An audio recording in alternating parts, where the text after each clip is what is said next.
చింతా రాజశేఖర్ గారు, ఇప్పుడు మొంతా తుఫాను ప్రభావిత ప్రాంతాల్లో నిన్న ఏపీ మాజీ సీఎం ప్రతిపక్ష నాయకులు వైఎస్ఆర్సీపీ అధ్యక్షులు జగన్మోహన్ రెడ్డి గారు పర్యటించారు. అదంతా కూడా ఒక టూర్ మాదిరి ఉంది. బెంగళూరు ప్యాలెస్ నుంచి వచ్చారు, తాడేపల్లి ప్యాలెస్లో ఉన్నారు. ఆ తర్వాత నిన్న ఏదో తూతు మంత్రంగా వెళ్ళారు, ఒక టూరిస్ట్ లాగా వెళ్ళారు, పరామర్శించారు, వచ్చారు అన్నట్టు కూడా మాట్లాడుతున్నారు. లోకేష్ గారు కూడా ట్వీట్ చేశారు. ఇప్పుడు ముఖ్యంగా ఏంటంటే తల్లికి చెల్లికి వాల్యూ ఇవ్వలేనోడు దేశభక్తికి మహిళా శక్తికి ఏ రకంగా వాల్యూ ఇస్తారంటూ కూడా లోకేష్ గారు ట్వీటు. ఒకవైపు ఏమో కృష్ణా జిల్లా మొంతా తుఫాను, ఎట్లా చూస్తారు ఇంటి పరిస్థితి? ఇప్పుడు వాళ్ళు వెళ్ళి ప్రతిదీ ఒక ఈవెంట్ లాగా చేసి వాళ్ళ ఛానళ్ళలో చంద్రబాబు నాయుడు తుఫాన్కి ఎదురెళ్ళి దాన్ని అవతలకి ఇసిరేసేవాడని మాన్య స్వామిజీ చెప్పడము, కడుపుబ్బా నవ్విచ్చే స్వీట్లు జగన్మోహన్ రెడ్డి పార్టీ చేయదు. వెళ్తారు, రైతులను అడుగుతారు, వాళ్ళ కష్టాన్ని తెలుసుకుంటారు. దానికి ఏం చేయాలి, ఆయన అధికారంలోకి వస్తే అటువంటి కష్టాలు రాకుండా ఏం చేయాలి, దాని గురించి ఆలోచిస్తారు తప్ప. ఇప్పుడు జగన్మోహన్ రెడ్డి గారితో ఒక విషయం చెప్తాను. మనకి ఉద్దానం సమస్య ఉంది. ఉద్దానం సమస్య ఎప్పటి నుంచో ఉంది. ఉద్దానం సమస్య చంద్రబాబు నాయుడు మన రాష్ట్రం విడిపోయిన తర్వాత, చంద్రబాబు నాయుడు అధికారంలోకి వచ్చిన తర్వాత పవన్ కళ్యాణ్ వెళ్ళి ఉద్దానం వెళ్ళి దానికి ఏదో చేస్తే వీళ్ళు ఏం చేశారు, వాళ్ళకి ఏదో పెన్షన్, ఉద్దానం కిడ్నీ బాధితులకి 2,000 రూపాయలు ఎంతో పెన్షన్ ఇచ్చి ఏదో చేశారు. అది వాళ్ళు చేసింది. ఎందుకు వస్తుంది, అక్కడ నీరు కలుషితం కాబట్టి వాళ్ళకి వ్యాధి వస్తుంది. జగన్మోహన్ రెడ్డి పాదయాత్రకి వెళ్ళారు. పాదయాత్రకి వెళ్ళి ఏం చేస్తారు, అక్కడ వాళ్ళతో మాట్లాడారు. ఇక్కడ గ్రౌండ్ నీరు కలుషితము. జగన్మోహన్ రెడ్డి గారు తీసుకొచ్చినది ఏంటి, ఇక్కడ గ్రౌండ్ నీరు కలుషితమైనప్పుడు ఈ నీరు తాగకూడదు, బయట నుంచి నీళ్ళు తీసుకొచ్చి ఇది ఇవ్వాలా. జగన్మోహన్ రెడ్డికి పవన్ కళ్యాణ్ చంద్రబాబుకి ఉన్న వ్యత్యాసం చెప్తున్నా. వీళ్ళు చేసింది ఏంటి, మీరు ఇక్కడ నీళ్ళే తాగండి, ఇక్కడ నీళ్ళతో రోగాలు తెచ్చుకోండి, నెలకి 2,000 రూపాయలు ఇస్తామని చంద్రబాబు నాయుడు పవన్ కళ్యాణ్ విజన్. ఉద్దానం సమస్యకి వాళ్ళ పరిష్కారం అది. ఇక్కడ నీళ్ళే తాగండి, కిడ్నీ రోగాలు తెచ్చుకోండి, 2,000 రూపాయలు నెలకి ఇస్తాము, మీ సాగు మీరు తావండి. జగన్మోహన్ రెడ్డి గారి విజన్ ఏంటి, ఇక్కడ నీరు కలుషితం కాబట్టి ఇక్కడ నీళ్ళు తాగకూడదు. సంవత్సరాల నుంచి పైప్ లైన్ వేసినారు, 1,000 కోట్లు ఎంతో ఖర్చు పెట్టినారు, ఇంటింటికి ట్యాప్ ఇచ్చి ఫ్రెష్ వాటర్. ఈ నీళ్ళే తాగొద్దు, ఈ రోగాలే వద్దు, రోగాల నుంచి శాశ్వత విముక్తి. జగన్మోహన్ రెడ్డికి చంద్రబాబు నాయుడు పవన్ కళ్యాణ్కి ఉన్న వ్యత్యాసం ఇది. ఆ ఉద్దానం ప్రజలు ఎట్లా ఓట్లేదో నాకు అర్థం కాలేదబ్బా. ఉద్దాన కిడ్నీ బాధితులు అంటే పవన్ కళ్యాణ్ గుర్తుకొచ్చారు కదా సార్. ఎట్లా వస్తారు, పబ్లిసిటీ చెప్తున్నా కదా, వీళ్ళంతా పబ్లిసిటీ. పోయినారు, ఆ ఉద్దానం సమస్య ఎవరు తీసుకొచ్చిన, పవన్ కళ్యాణ్ ఏమైనా పోయినాడా, పాదయాత్ర చేసినాడా? ఎట్లా తెలుసు పవన్ కళ్యాణ్కి? శేషు భోగిరెడ్డి అని జనసేన పార్టీలో ఒక వ్యక్తి ఉండేవాడు. అతను నేను కలిసి వెళ్ళాము ఉద్దానం 2015లో. ఓకే, వెళ్ళి అక్కడ రిపోర్ట్ తీసుకొని జనసేన పార్టీకి ఇచ్చాము. అతను వెళ్ళాడు, వస్తామంటే నేను కూడా వెళ్ళాను. మొత్తం అంతా స్టడీ చేసాము. ఆయన రిపోర్ట్ తయారు చేసి పవన్ కళ్యాణ్కి ఇచ్చాడు. పవన్ కళ్యాణ్ తీసుకెళ్ళి 1-2 దాన్ని పెండింగ్లో పెట్టి అప్పుడు వెళ్ళి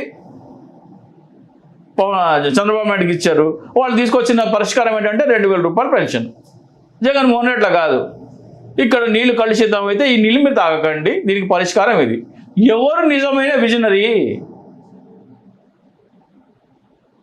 చంద్రబాబు నాయుడు, లోకేష్, పవన్ కళ్యాణ్ది పబ్లిసిటీ, జగన్మోహన్ రెడ్డిది యాక్టివిటీ. పబ్లిసిటీకి యాక్టివిటీకి ఉన్న డిఫరెన్స్ అది. చింతా రాజశేఖర్ గారు, ముఖ్యంగా మరో ముఖ్యమైన విషయం ఏంటంటే మంగళవారం మరో 3,000 కోట్ల రుణం. 17 నెలల చంద్రబాబు పాలనలో ప్రజలపై అప్పుల భారం. కూటమి ప్రభుత్వం వచ్చాక దాదాపుగా 2,27,000 కోట్ల అప్పు. ఏం చెప్తారు సార్? ఏం చెప్తాం, శ్రీలంక వెనిజులా చంద్రబాబు నాయుడు అప్పు చేస్తేనేమో అమెరికాను స్విట్జర్లాండ్ అవుతుంది, జగన్మోహన్ రెడ్డి అప్పు చేస్తేనేమో శ్రీలంక వెనిజులా అయిపోతుంది, నేపాల్, బంగ్లాదేశ్.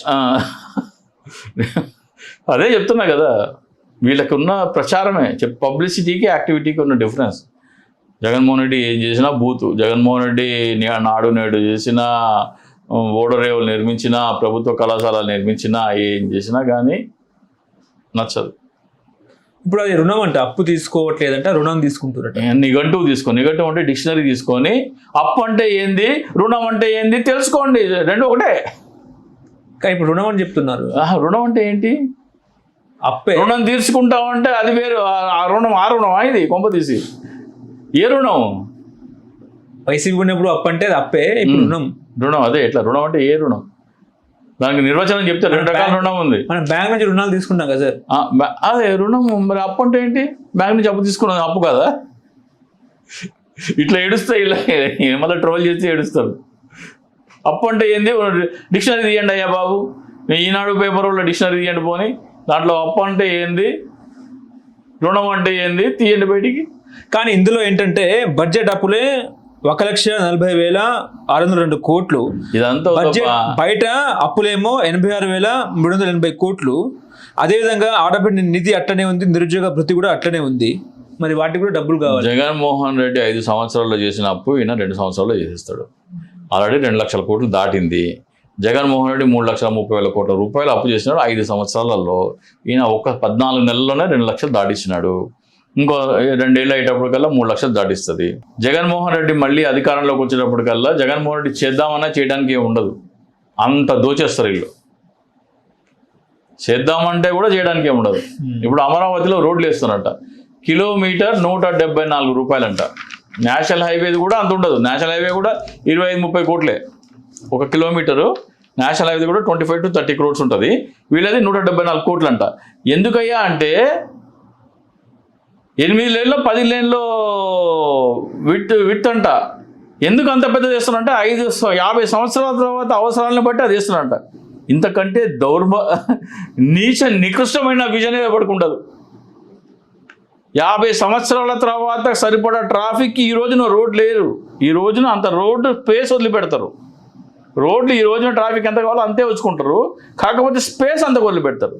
ఈ రోజున ఈయన కట్టే రోడ్డు 50 సంవత్సరాల తర్వాత ఉండే ట్రాఫిక్కి సరిపడా అంట.